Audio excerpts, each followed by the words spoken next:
Vamos lá. Vamos lá.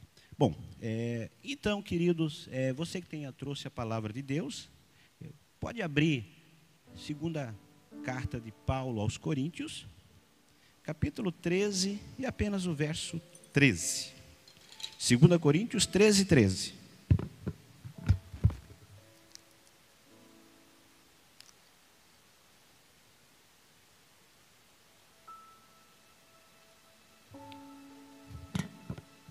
Glória a Deus. Tenho certeza que Deus vai falar com você hoje. Vai ministrar uma palavra no seu coração. Essa palavra tem falado comigo já há umas 2 semanas. E foi confirmada através de ministrações que foram ministradas aqui. Então eu passo a ler segunda carta de Paulo aos Coríntios, capítulo 13, o verso 13, que diz assim: a graça do Senhor Jesus, o amor de Deus e a comunhão do Espírito Santo seja com todos. Amém. Eu não acabei o culto, tá? Só estou começando, eu vou repetir. Que a graça do nosso Senhor Jesus Cristo, o amor de Deus e a comunhão do Espírito Santo seja com todos vocês. Você pode se assentar.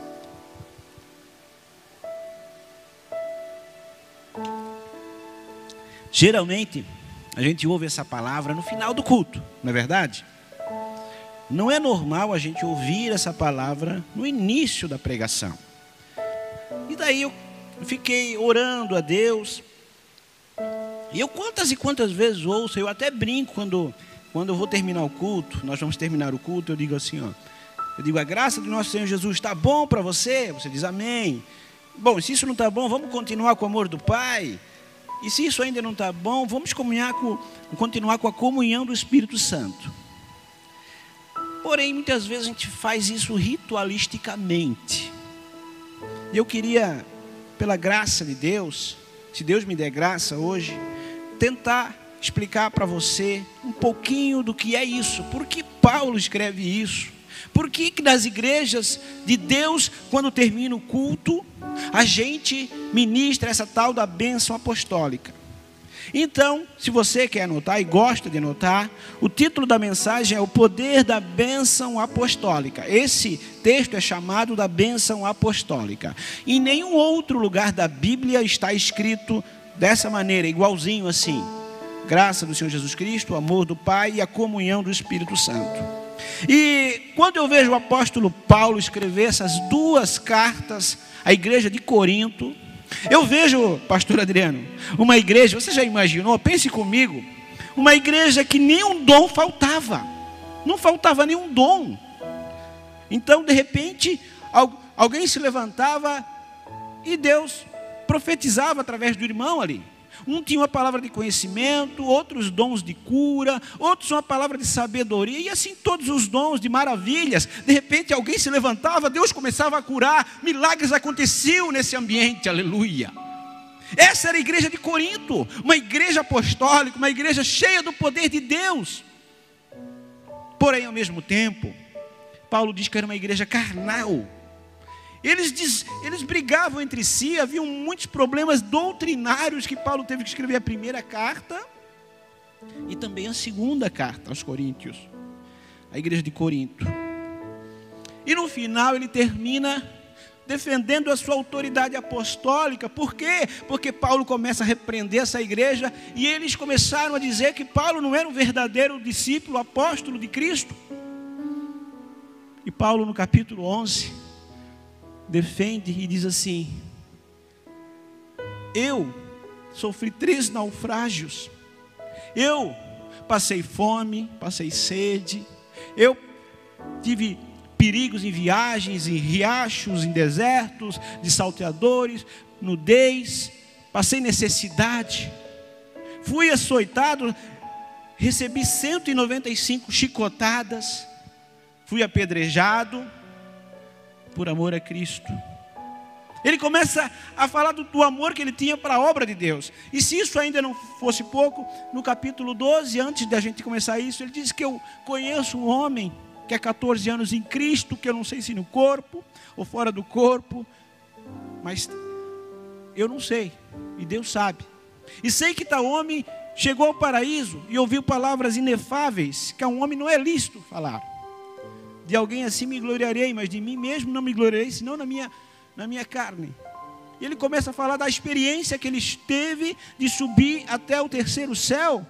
Ele viu o céu por dentro, aleluia. É esse o homem que escreveu essa bênção apostólica. Foi esse o homem que evangelizou metade do mundo na época dele. Mas mesmo assim,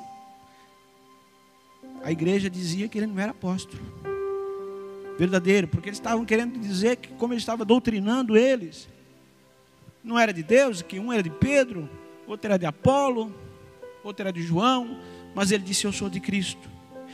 E ele termina falando essa bênção apostólica. Eu queria, pela graça de Deus, hoje tentar explicar um pouquinho. Se eu perguntasse para você o que é graça, o que é a graça do Senhor Jesus Cristo, talvez você responderia como 98% dos americanos responderam numa pesquisa.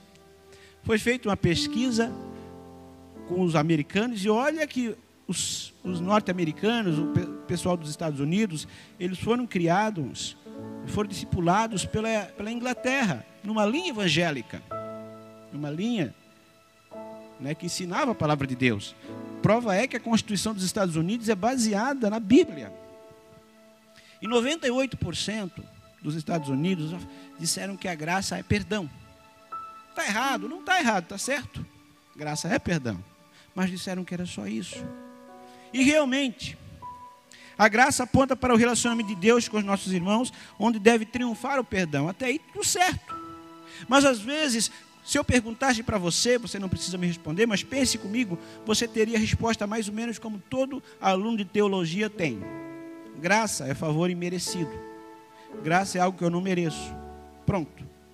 Mas, como eu digo às vezes, se eu disser para o Alan, me faz um favor, provavelmente ele vai achar que é algo fácil, porque um favor é algo fácil de fazer, né? Agora se eu digo assim: Alan, me socorre, opa, já mudou de figura. Agora se eu disser assim: Alan, tu vais ter que fazer alguma coisa que ninguém consegue fazer por mim, o Alan já vai pensar um pouco mais. Eu nem sei se tu consegue, mas eu vou pedir do mesmo jeito. O Alan já vai ficar retraído, já dizer: não, está no meu horário, pastor Serginho, eu tenho que ir lá, eu tenho compromisso na Rua Nova Trento, né? Mas Deus te abençoe. E a graça é muito mais do que isso. Mas, então 98% disseram que era apenas perdão. Mas a graça, ela também é revestimento do poder de Deus. Por que eu digo isso? Porque em 2 Coríntios 12, 9, até nesse texto que eu acabei de comentar de Paulo um pouquinho, ele diz assim: minha graça é suficiente para você, pois o meu poder se aperfeiçoa na fraqueza. Então Deus se refere à sua graça como revestimento de poder. Então, quando você entende a graça, você entende que há um revestimento de poder na sua vida, aleluia. Você entende que o poder de Jesus, que aquele que morreu por mim e por você, lá na cruz, ele não te deu, não apenas te perdoou, mas ele também te revestiu de poder, de unção, de graça, de glória, porque você, a glória dele, não que você vai receber a glória dele, mas a glória dele se manifesta através da sua vida, aleluia.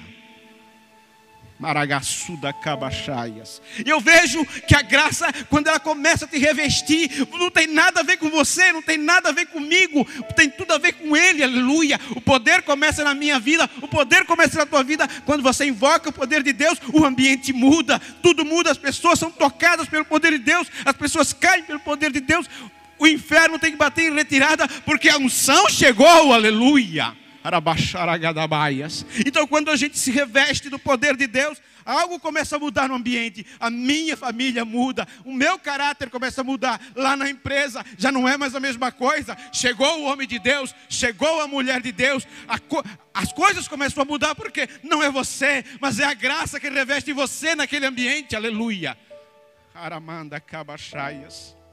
Então, de acordo com essa pesquisa, 98% dos cristãos americanos não vivem no poder de Deus. Apenas creem que são perdoados, e às vezes o diabo acusa e diz para eles ainda que eles precisam de mais e mais perdão e vivem aquele ciclo vicioso e não usufruem do poder da unção de Deus. Aleluia.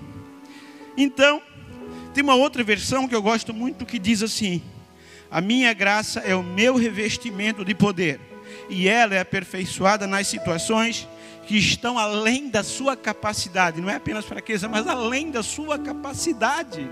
Tem coisas que você não vai conseguir fazer, eu não irei conseguir fazer. Porém, quando a graça invade a nossa vida, quando a graça vem, quando você entende que a graça é poder de Deus, é revestimento de poder, você começa a orar e o céu se abre, coisas extraordinárias acontecem. Não tem nada a ver com você, tem tudo a ver com Ele, aleluia. Alabaxaragaias. E a graça também se obtém mediante a fé em Jesus. Como entender a graça? Muitas vezes nós somos ensinados, doutrinados, às vezes em outras religiões, que a gente precisa fazer para merecer. E isso está embutido na nossa mente, então precisamente mudar, a gente precisa entender que é pela fé. Queridos, outro dia eu tive oportunidade de fazer aqui na Igreja Calvário aquele programa que tem toda terça-feira às 9 da manhã, que é o Poder da Palavra. E eu fiquei perguntando ao Espírito Santo: que palavra dizer? Tantas palavras boas, tantas palavras ministradas. Eu vi pastor Namur ministrar ali, eu vi outros pastores, né, pastor Gilmar, sim, pastoras ali, não vamos citar todas elas foram bênçãos. E Deus falou comigo assim: todas as palavras são bênção, é verdade, mas essa palavra só vai ser bênção se você tiver a ousadia de acreditar. Esse culto, os próximos cultos, o culto anterior, que bênção que foi, né? O pastor até disse: esse culto tem que ser aquele culto que você não esquece mais, e é verdade. Só que ele só vai ser bênção na tua vida se você e eu acreditarmos. Senão vai ser mais um culto, mais um culto, mais um culto, e a palavra vai e volta, vai embora, vai e vai embora. Então, queridos, se você tiver a ousadia de fé e de acreditar na palavra de Deus, ela é influência divina para o seu coração e o reflexo na sua vida. Porque a graça não se fala apenas do que é material, mas do que é eterno, aleluia. A graça não mostra apenas o que é o presente, mas o que é o futuro. A graça não te remete ao passado de quem você era, mas de quem você é em Cristo Jesus e o que Deus tem para fazer na tua vida, aleluia. Então a graça também é um dom, e isso todo mundo, na maioria, sabe. Mas dom é algo que eu lhe dou, vem de dar, de dádiva, de presente. Um presente, às vezes eu posso dar um presente para você se você não merece. Você pode me dar um presente que eu não mereço. Agora, quando eu pago, não, aí vale alguma coisa, é recompensa quando eu trabalho. Então, quando nós entendemos a graça como um dom, que não é porque você é bonzinho, querido, né, escolhidinho, não. É porque Deus deu para você. E além, então o dom é algo que você não merece. Por exemplo, perdão. Você merece perdão? Não. Eu mereço perdão? Não. Porque todo dia eu erro, todo dia eu peco, e Deus sabe o ontem, o hoje e o depois. Só que Deus resolveu nos perdoar. E outro dia eu falava para alguém, a pessoa estava com uma mágoa, né? Ela não conseguia perdoar. Eu disse para ela assim: eu não perdoo porque eu sou queridinho, porque eu sou bonzinho. Eu perdoo porque eu sou inteligente. Porque o perdão é para quem entende a graça. Eu não merecia ser perdoado, Deus me perdoou. Então, se eu não perdoo, o que acontece? A pessoa com quem eu menos queria estar vai estar constantemente comigo. Eu vou tirar férias, quem é que vai tirar férias comigo? Essa pessoa que eu não perdoei. Eu vou trabalhar, quem é que vai comigo? Essa pessoa que eu não perdoei. Eu vou até orar, quem é que vai estar do meu lado ali me atrapalhando a oração? Essa pessoa que eu não perdoei. Eu vou ofertar, quem é que vai estar comigo? Essa pessoa que eu não perdoei. Em qualquer lugar que eu esteja, se eu não perdoar essa pessoa, ela vai estar comigo 100% das horas, porque ela vai estar na minha mente. Então eu não perdoo porque eu sou bonzinho, eu perdoo porque eu sou inteligente, e eu sei que quando eu decido perdoar, mesmo que eu não sinta perdoar, eu decido, eu quero perdoar, eu sei que o Espírito Santo, pela graça, me capacita a perdoar, aleluia. E então começa a destravar algumas coisas no mundo espiritual. Destrava, a minha oferta tem poder, a minha oração tem poder. Quando eu oro, Deus faz. Quando a graça vem, ela invade o ambiente e tudo muda na minha vida. E não é porque não tem nada a ver comigo, tem tudo a ver com Ele, aleluia. Haramanda cabachaias. Eu estou sentindo a graça de Deus aqui nesse ambiente, aleluia, arabassaragabaias. Então a graça, a salvação, nós não conseguimos por meio das obras, mas é pela graça. A cura é pela graça, o perdão é pela graça, a unção é pela graça. Nós somos libertos do inferno pela graça. Nós conseguimos viver uma vida santa pela graça, aleluia. Tudo é pela graça, tem nada a ver com a gente, aleluia. Então, além da graça, Deus nos promete o amor do Pai, ou o amor de Deus. Então, eu poderia terminar o culto por aqui só falando de graça, e nós poderíamos falar cultos e cultos sobre a graça de Deus. Mas ainda Deus tem mais. Não tinha uma campanha assim uma vez, Deus tem mais? E tem mais mesmo. O amor de Deus, primeira coisa que eu entendo, que o amor de Deus é plenitude, Ele é pleno. Não falta nada. Se eu sinto que eu sou amado, eu não preciso temer. Eu posso descansar em Deus. Eu sei que o que Ele tem para mim é maior. Eu sei que o que Ele tem para mim é melhor, aleluia. Porque eu sei que Ele me ama e ponto final, aleluia. E quando nós citamos aquele versículo tão conhecido e chamado versículo áureo da Bíblia, porque Deus amou o mundo de tal maneira para que todo aquele que nele crê não pereça, mas tenha vida eterna. A gente vê o maior amor, a maior oferta, a maior graça. Enfim, todas as coisas estão ali. O maior presente, a maior salvação, o maior ato de amor da terra, aleluia. E a gente vê as maiores dádivas de Deus expressas nesse versículo, através de Cristo Jesus e através do amor do Pai, aleluia.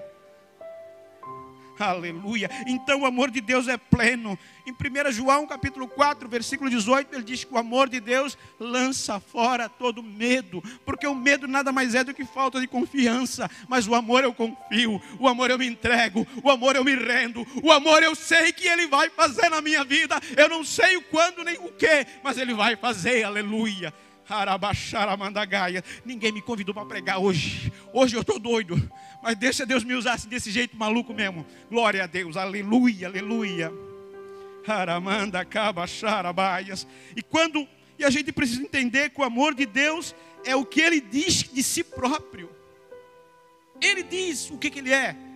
Veja o que Ele falou para Moisés em Êxodo 34, 6. Ele disse assim. Ele se descreve para Moisés: eu sou um Deus compassivo, clemente, longânimo, grande em misericórdia e fidelidade, que guarda a misericórdia em 1000 gerações. Opa, será que eu me errei? Que guarda a misericórdia em 1000 gerações e que perdoa a iniquidade, a transgressão e o pecado. Esse amor de Deus é isso, é o que Ele diz de si próprio. Você tem que acreditar que como Deus é, no que Ele fala de si próprio. Ele diz que Ele perdoa a iniquidade, que Ele perdoa o pecado, que Ele perdoa a transgressão, que Ele faz vida, Ele é fiel, que Ele perdoa até 1000 gerações, aleluia. O teu filho vai ser perdoado, os teus netos vão ser perdoados, os teus bisnetos, toda a tua geração, quando você coloca eles na presença de Deus, Deus vai alcançar, porque Ele é fiel e ponto final. Aleluia. O amor de Deus nos faz sentir filhos. Quando a gente sabe que é filho, a gente sabe que tem herança. E se a gente conhece que o Pai é bom, a gente não tem dúvida alguma que Ele há de repartir essa herança conosco. Ele não vai fazer injustiça. Então o que eu quero dizer para você, está aqui o meu pai, né? Eu chamo ele de pai. Ele não ficaria contente se eu dissesse: ô seu Olímpio. Ele não ia sentir a vontade, porque talvez ele sentisse que eu não me sentisse filho. Mas quando eu chamo de pai, isso gera um prazer nele. Quando o meu filho me chama de pai, aquela voz eu conheço, eu sei, gera um prazer no meu coração. Quando a minha filha me chama de pai, me gera um prazer. Então o que eu quero dizer para você: Deus gosta de ser chamado de pai, porque Ele sabe que quando você o chama de pai, você se sente filho. E muitas vezes nós vamos orar, não é que é errado, mas a gente diz: Senhor, Senhor, Senhor, Senhor. A gente sente-se apenas servo. Claro que um filho é servo, mas nem sempre um servo é filho. Opa, vou repetir. Que coisa doida, é isso mesmo. Um filho é servo, mas nem sempre um servo é filho. Então, Deus gosta de ser chamado de pai, porque o amor dele se manifesta no seu filho. E você também e eu somos filhos em Cristo, aceitando o sacrifício de Cristo Jesus, aleluia. Então, o amor dele também nos faz descansar nele, aleluia. E sabemos que ele sabe o que é melhor para nós. Conta-se uma história, talvez você já ouviu muitas vezes, mas eu creio que talvez alguém não ouviu e precisa ouvir. Um piloto de avião leva o seu filho para passear, e de repente, para quem já viajou de avião, sabe que pode pegar uma turbulência. E aquele avião começou uma turbulência e muitos dos passageiros ficaram preocupados e colocaram as suas máscaras, e todo mundo pensando que o avião ia cair, e o menino dormindo tranquilamente. E alguém disse: menino, esse avião pode cair, você não vai fazer nada? Não, quem está pilotando é o meu pai, aleluia. Quem está pilotando é o meu pai. A minha vida, quem pilota é o meu pai. Tudo que faz na minha vida é o meu pai, aleluia. Porque eu sei que ele está na minha vida. Ele é que pilota a minha vida. A oração, quando eu faço, é para o meu pai, aleluia. É a graça que me invade, mas é o meu pai que me ouve, aleluia. Arabaxiricandaramandagaias, aleluia. E a gente faz descansar neles. A gente sabe que não estamos entrando em nenhuma furada. Tem um programa antigo, isso só vai lembrar quem é da minha geração, passou dos 40, chegou perto dos 50, assim, né? Do Silvio Santos. Silvio Santos, opa, é isso mesmo. Era para crianças. E tinha uma criança que ficava na cabine, e lá eles ganhavam um presente. E ele podia trocar esse presente, só que ele não via o que era o presente. Ele disse: você troca por isso? Às vezes ele ganhava uma coisa grande e ele trocava por uma coisa miudinha, porque ele não sabia o que tinha. E o Silvio Santos, daquele jeito, ele: ué, você troca por isso? Vai trocar, ele vai trocar. Ele fazia assim, aquele jeito dele, né? E a criança: não, vou trocar. E daqui a pouco, ele trocou. Lombardi, ele trocou. Ele trocou o ursinho de pelúcia por esse chaveirinho. Ele dizia: será que ele vai mudar? Ele fazia esse show todo assim, né?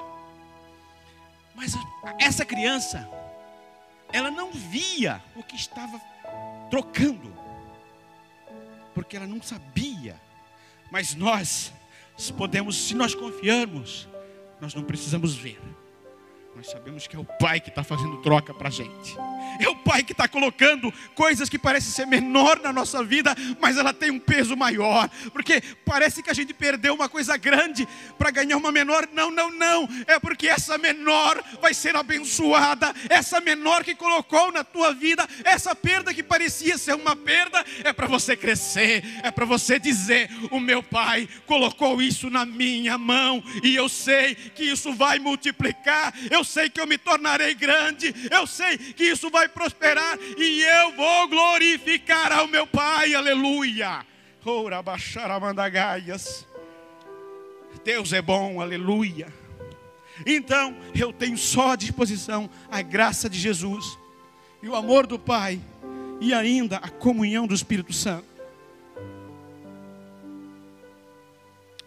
Aleluia. A comunhão do Espírito Santo é um termo teológico para quem estuda teologia, do grego, chamado koinonia. É isso mesmo. Koinonia é um termo grego que significa algumas coisas. Então, quando a gente pega essa palavra grega e tenta achar sinônimos para ela, a gente vai entender um pouquinho melhor o que é essa comunhão do Espírito Santo. E eu quero ser breve, mas daria algumas ministrações para falar sobre o nosso querido, como diz o pastor Adriano. De vez em quando ele diz para mim: pastor, o querido falou comigo. O pastor Adriano tem o hábito de chamar o Espírito Santo de querido. Ele é querido mesmo. O querido me disse, me revelou algo. Ele diz assim para mim: eu estava essa madrugada e o querido me acordou e me falou. Ele compartilha às vezes a palavra de Deus antes de chegar para você. Comigo ele diz assim, eu disse: vai pastor, vai. E o querido, ele quer ter comunhão com você. O querido quer ter comunhão com você. Nós ouvimos uma palavra tremenda no culto de quarta-feira do pastor Hernandes Dias Lopes sobre o Espírito Santo. E eu, claro, né, vou na minha limitação só explicar para vocês, não com tanta eloquência quanto o pastor Hernandes Dias falou, mas na minha limitação tentar explicar para você brevemente, em poucos minutos aqui, para não extrapolar o tempo, sobre o que é essa koinonia. A palavra comunhão, ela significa, então, sintonia de sentimentos, do modo de pensar, agir ou identificação. Você já pensou uma sintonia de sentimentos com o Espírito Santo, com o querido? Você pensando uma coisa e o Espírito Santo, sabe que eu pensei a mesma coisa? Sabe que eu quero fazer a mesma coisa? Você já pensou um modo de pensar, o Espírito Santo pensando alguma coisa e você querendo agir e o Espírito Santo, sabe que eu ia fazer a mesma coisa? Olha só que lindo. O Espírito Santo quer trabalhar em parceria com você, em conjunto. E se identificar. Sabe que eu me identifiquei com aquele pobre, com aquela necessidade para falar uma palavra de Deus para ele? Sabe que eu ia pedir para você fazer, mas você antes de eu pedir, você já obedeceu? Que coisa linda. Então a comunhão com o Espírito Santo é isso. Antes dele te pedir, você já sabe que ele quer. Você já vai falar, porque ele já falou contigo. Você sentiu o que ele sentiu. E quando a gente sente, antes da gente falar, a gente já tem a palavra aqui dentro. Quando a gente sente, então o Espírito Santo sentiu de falar, você já tem a palavra, porque ele colocou no seu coração isso, aleluia. Outra coisa que significa comunhão é confraternizar. Koinonia, né? A palavra grega, que é manter-se unido. Não é à toa que o Espírito Santo habita em você. Ele quer manter-se unido. Ele quer estar com você. Você vai trabalhar o Espírito Santo, diz: eu vou junto. Você vai no qualquer lugar na escola, ele vai junto. Você vai dormir, ele diz: eu estou junto, eu vou junto. Qualquer lugar que você vai, o Espírito Santo quer ir com você. Ele quer fazer parte da tua vida, porque ele é a tua vida, aleluia. O Espírito Santo também, a palavra koinonia significa parceria. Prova é que Jesus significa Deus conosco. Deus conosco, só isso. Emanuel, Deus conosco. Então, o Espírito Santo é contigo. O Espírito Santo é comigo. E não tem como a gente ter comunhão com o Espírito Santo sem saber o que é graça e sem se sentir amado com o Pai. Talvez você diga: mas qual que eu devo reverenciar? O Pai, o Filho, o Espírito Santo? Você reverencia qualquer um, porque quando você reverencia Jesus, o Pai se alegra. Quando você reverencia o Espírito Santo, o Pai e o Filho se alegram. E assim, qualquer que você reverenciar, os três se alegram. A melhor explicação que eu pude falar sobre a Trindade, que eu pude entender, eu acredito que seja do Benihim. Talvez tenha outra melhor, mas eu, na minha opinião, perguntaram para o Benihim o que era o Espírito Santo. Ele disse: é como o sol, para você entender. O sol, ele está lá no céu. Você o vê, o sol. Até é difícil olhar para ele, né? Porém, a luz, então o sol seria como se fosse Deus Pai. A luz, como se fosse Jesus. Mas você sente o calor, que é através do sol, que vem através da luz, e você sente o calor. É como se fosse o Espírito Santo. Mas não dá para dividir a luz, o calor e o sol. É um só. Só que os três fazem um trabalho conjunto. Então, mais ou menos com as devidas proporções, é o Espírito Santo, é Deus, é o Deus Pai, é o Deus Filho na tua vida. Não tem como separá-los, porque eles fazem a mesma coisa. É o Espírito Santo que habita contigo, mas é o amor do Pai que enche a tua vida. É a graça do Senhor Jesus Cristo que te salvou, aleluia. E koinonia também significa intimidade, aleluia. Intimidade significa que é uma comunhão que aponta para um relacionamento íntimo uns com os outros e com o Espírito Santo rumo à nossa pátria celestial. Intimidade. E como ser íntimo de alguém se não o conhecê-lo? Eu preciso ser íntimo de alguém somente se eu o conheço. Como eu serei íntimo de alguém aqui se eu não tenho um relacionamento? Como eu vou ser íntimo do Espírito Santo se eu não o conheço? Então, o Espírito Santo quer ser conhecido. E várias vezes a Bíblia fala do Espírito Santo. Por exemplo, em Atos 15, 28, Tiago fala: pareceu bem ao Espírito Santo e a nós. Olha que intimidade. Pareceu bem ao Espírito Santo e também nós pensamos igual ao Espírito Santo, como eu falei antes. O Espírito Santo falou e nós obedecemos. Ele nem precisou mandar, mas nós já sabíamos que era assim, porque veio a palavra de revelação, veio a palavra de sabedoria, melhor dizendo, naquela igreja, aleluia. E além de intimidade, significa amizade. O Espírito Santo quer ser o teu amigo, sabe? Tem coisas que a gente não conta para ninguém, mas a gente poderia chegar e dizer: querido Espírito Santo, ou querido, ou como você queira chamá-lo intimamente, e dizer: eu quero te contar alguma coisa, vem cá. Eu não contei isso para ninguém, mas a ti eu quero contar, porque tu sabes o que está se passando no meu coração. E você conta e conta para aquele amigo, você vai ver que esse peso dessa angústia, essas coisas, vai diminuir, porque ele é que carrega esses fardos. Jesus já carregou isso na cruz do Calvário, aleluia. E também é camaradagem. Koinonia significa também camaradagem. Em grego significa comandante, capitão ou rei. Da mesma forma que ele ensinou os apóstolos onde deveriam ir, o que deveriam fazer, que palavra deveriam ministrar, quem deveria ser curado. O Espírito Santo dizia: olha, faz isso, faz aquilo. Assim ele quer ensinar a você e a mim. Então, quando nós terminarmos o culto, com a graça do nosso Senhor Jesus Cristo, o amor do Pai e a comunhão do Espírito Santo, recebe essa palavra e diz: é para mim. Eu quero a graça de Jesus Cristo. Eu quero o amor do Pai, o amor de Deus, e eu quero a comunhão com esse Espírito Santo. E quando você entender isso e tomar isso para a sua vida, algo vai mudar na tua vida. Mas só vai mudar se você crer verdadeiramente nessa palavra, não superficialmente. Porque superficialmente todo mundo crê. O que é superficialmente? Na primeira provação não é bem assim. Agora, quando a gente crê verdadeiramente, não. O pau está comendo nas minhas costas. O couro está descendo. A tribulação chegou, mas eu sei que Ele vai fazer. Eu sei que na hora certa Deus vai operar, aleluia. E eu não sei como é que está a tua vida. Eu não sei como é que você está espiritualmente. Essa semana, terça-feira, nós fizemos a prova com os alunos de teologia e eu encontrei o pastor Adriano e eu falei para ele, disse: eu estou insatisfeito comigo. Eu não estou satisfeito. Parece que eu já fui melhor.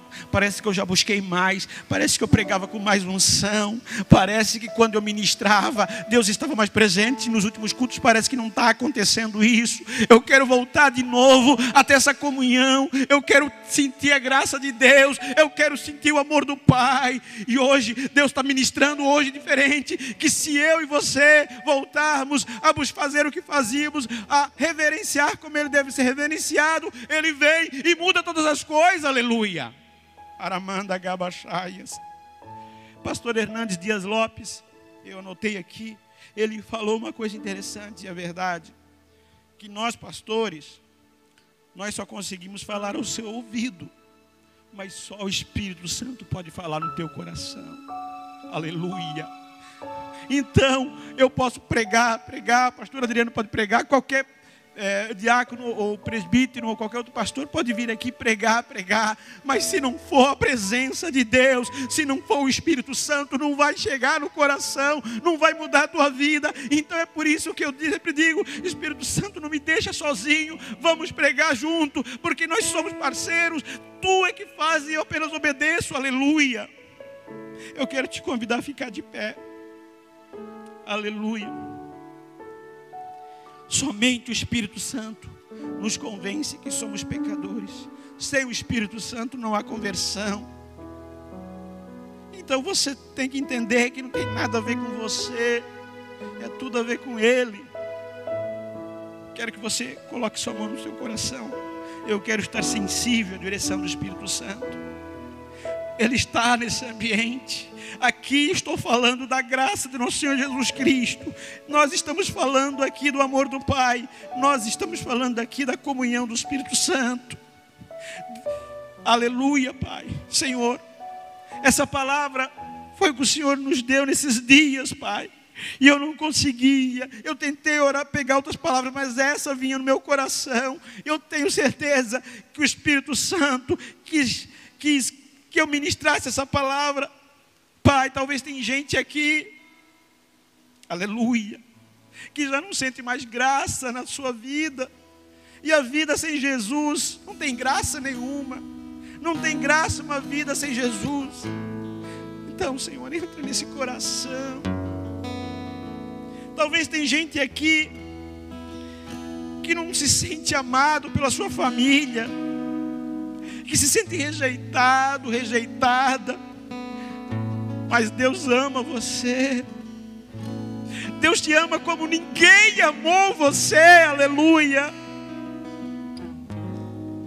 Talvez tem gente aqui que não consegue mais orar, mais ler a palavra. Mas o Espírito Santo, Ele sempre esteve contigo. Ele jamais, jamais, jamais te abandonou, aleluia. E hoje é dia de conserto.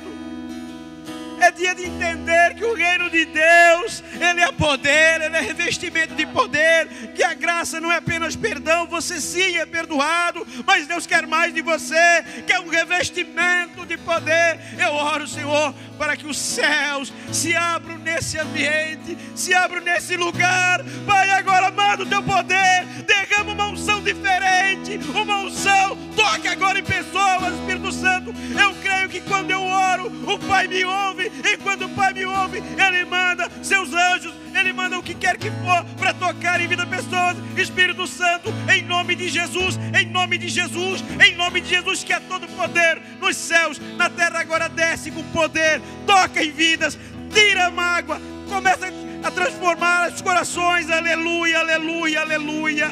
Eu queria que você adorasse a Deus de todo o teu coração, de todo o teu coração. Este lugar